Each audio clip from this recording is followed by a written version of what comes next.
ya MCA wa mbunge ya kaunty ino James Obiero otare niakinyitio igoti ria Siaya kuria agikoretwo agithitagwo ni kugomania andu atari na marua na uthukagia wa indo na kuruta uteithio wa mbesa ya mirurungano undu uria areganite naguo na kurekererio na mbiri ya ciringi 100,000 hingo MCA uyu maumaja wa igoti aria kakona kuria maikorirwo makihurunjwo na riera aria kuruta maithori ni maabitha a borithi.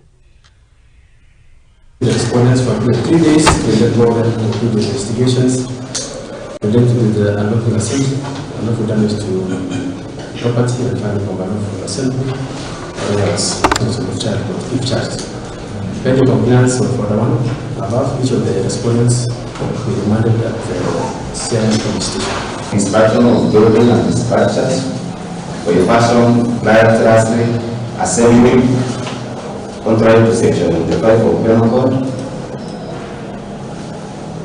Carelessly interfering with the vehicles, contrary to section 7, as being with section 36 of Penal Code. Can you, using your discretion as court, can you violate their constitutional rights?